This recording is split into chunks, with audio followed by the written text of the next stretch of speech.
Rebels fans, and welcome back to our bi-weekly coaches show as we move into the month of February, move into the home stretch in the NAHL season. I'm Andrew McGuinness, your play-by-play announcer, joined alongside, as always, by head coach Justin Hale. Coach, thanks so much for coming by once again. Thank you. Absolutely. Now, game number 40 just finished up on Saturday. You guys had a couple of splits in the last 2 weekends. First on the road a couple weekends ago against Maine, one of the top teams in the NAHL, and then a split this weekend as well, back at home against New Hampshire. Now at the 2/3 mark in the season, what are your overall assessments on the team and some of the biggest takeaways that you've had through the first 40 games? Through 40 games, I think we've shown potential. Along with that potential has been inconsistent outcomes, obviously. So we've shown any given night we have the ability to beat first place, second place, third place team. And then other nights we kind of lose our identity and struggle to get the outcomes we want. So that is something that we continually talk about and try and work to address through our process and through our practice week and our preparation. But again, there is that glimmer of hope that, again, we are more than capable of doing it. We just have to put it together consistently. Yeah, and one of the areas you talked to me about consistency about ahead of, I think it was Friday or Saturday's games, was power play. It's now scored in 4 of the last 6 games after Luke Janviria's goal on Saturday. Certainly a big one in that close win for you guys there. What ways has that consistency shown up on the ice from the power play that's allowed you to have more success over the last 3 series? Part of it has been overall consistency with the groups. There was a long stretch where whether it was illness, injury, suspension, guys getting called up, whatever the reason might be, it was kind of a moving target of personnel groups and what we were trying to do. And so getting a consistent group together, they start to get a little bit of chemistry of an understanding of where guys are going to be at. And then we've spent a little bit extra time within our practice week, whether it's 5-on-0 reps, different ways to kind of set it up so that they're getting live reps, and I think it's carried over to the game, as you mentioned. Another guy who's been very consistent for you as he played is Owen Crudale. Got to start both games this weekend again, and even in the loss, he played fantastic. Might even been better in that game than he was in another strong performance on Saturday. I think it's now 9 in the last 10, so the workload's started to ramp up for him over the last month or so. How has he been handling that physically, mentally? What's his current state? He's doing good with it. He's a pro in how he handles his business. He takes care of his body. You know, he meal preps, so he's getting meals constantly between skates, between workouts. He's usually the first guy in on game days, getting extra stretches, rollout, getting treatment with our athletic trainer down in the gym, doing extra stretching and other things. So he's been through a junior season in the past. This is year 2 of junior hockey for him, so I think that's benefited him as he understands kind of what the daily grind is like, and as you said, he's started to really take off and play strong and compete and give us a chance to win every night. Yeah, goalie of the month back in December. He certainly had his hands full this weekend with Linas coming into town, the leading goal scorer in the NAHL by a healthy margin. He hadn't gone, I don't know if you're aware of this, he hadn't gone more than 2 consecutive games all season entering this weekend without scoring a goal. And after you guys held him off the score sheet in 2 straight games, it's now a season-long 3-game drought, if you can call it a drought at that point. Why were you guys able to shut him down so effectively, more so than just about any team in the league has this season? He's a good player. You give him credit. He has over 30 goals, so as you mentioned, a drought. I would say Owen made some timely saves, but it was a collective effort from our team. We were aware, or maybe a little bit hyper aware, of when he was on the ice, and again, credit to our team for buying into the habits and details that we talk about, and they were willing to be hard to play against when he was on the ice, and when any top player or any defensive situation arose, we kind of answered the call there and were willing to do what was needed. But I want to flash back a little bit to look ahead now into the future after this weekend. You guys, majority of your schedule the rest of the way is on the road. Certainly a huge confidence booster for you guys a couple weekends ago to get that Friday win on the road against Maine. Not just getting a road win for the first time in a little while, but getting one against the best team in your division. How big of a confidence booster is that for the team, knowing that they're going to have a lot of road games down the stretch and that they're going to need to perform like they did in that game to make a push for the playoffs down the stretch here? having success in Maine, tough environment, it does give you confidence. It says, hey, we can do it. We had the recipe for success in that game. I thought the Saturday game, we clearly got away from it, and it was pretty evident, what those issues were, and so I think those have been addressed, those have been talked about, and then, you fast forward to the home game Saturday against Elmira, and we got back onto those, things that we had talked about. So I thought if we can continue to progress in some of those teachable moments and in the execution, it should be, positive outcomes for us on the road moving forward. All right, well, we hope to see more of those going forward. Obviously, a home series first up on the docket next for the Rebels. We'll talk about that in just a little bit, but for now, we're ready to meet with Rebels players Linas Dedinas and Ryan Vaites.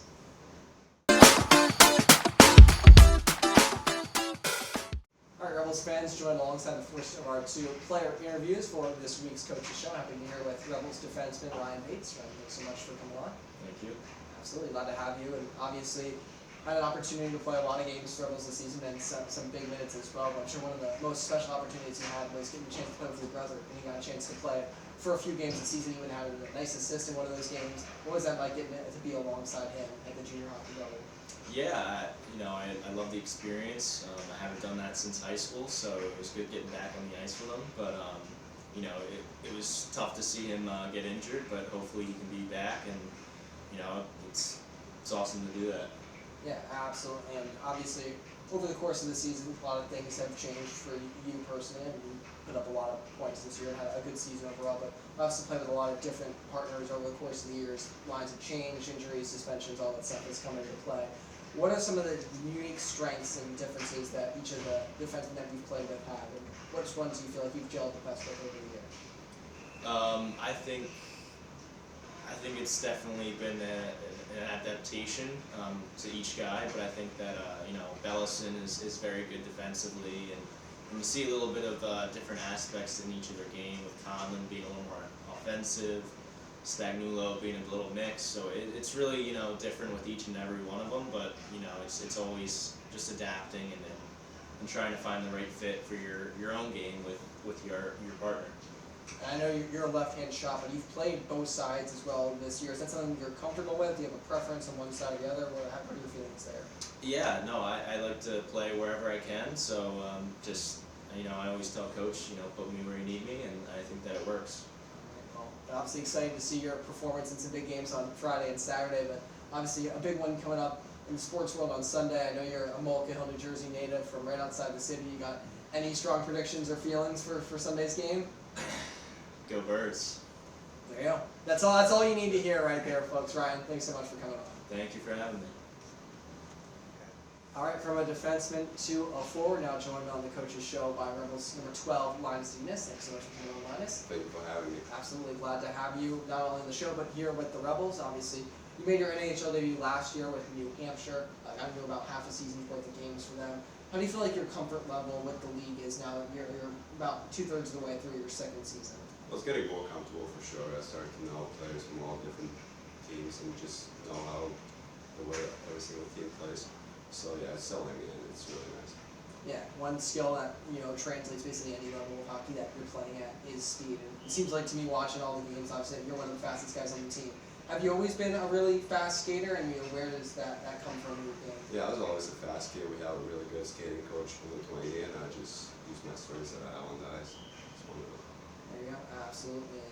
And obviously for you, making that transition over to North America these last couple of years, what has that been like for you, stepping on the ice here? It's definitely difficult. You get homesick quite a lot, but you just know what's your goal, and you have to keep pushing it. And at the end of the season, you get to go home. It's really nice. You have to repeat it next year.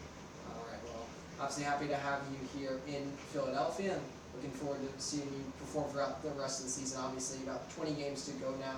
How do you make sure that your comfort level is still in a good place and your focus heading into this dog days part of the season, that you make sure you're out there doing your best every night? Or just keep pushing it, like every single day you have to put in something, and just hopefully like by the time you go to bed, that you achieve something good for the day, and wake up and do the same thing. Well, that final third of the season push begins this weekend for the Rebels as they stay at home for a big series with Rochester. We'll be back to preview that and talk more with head coach Justin Hale, who returns.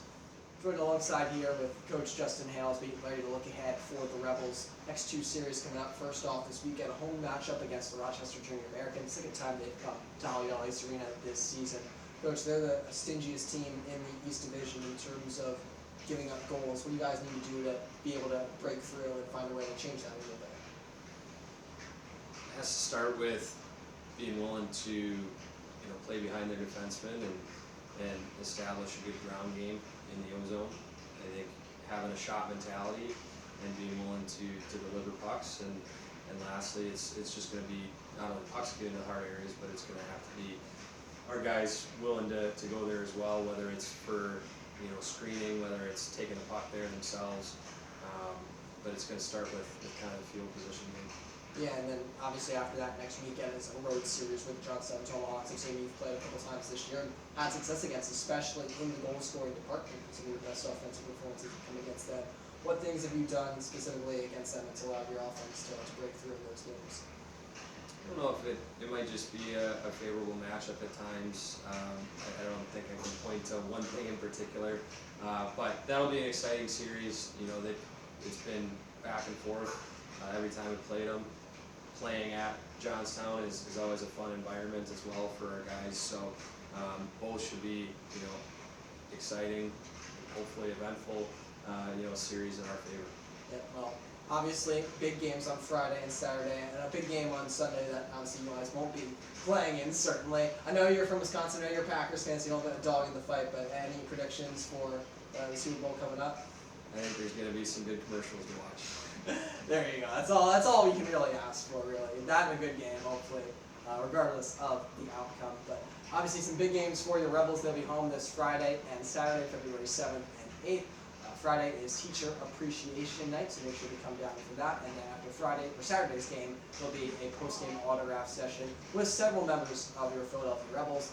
Rebels will be home after that next on February 28th and March 1st. Make sure to show up for $5 Friday ticket night for the first game of that series, and then a post-game skate with several Rebels players following the Saturday contest. For head coach Justin Hale, Ryan Vaites, Linas Dedinas, and our entire team, I'm Andrew McGuinness. Thank you very much for watching, and go Rebels.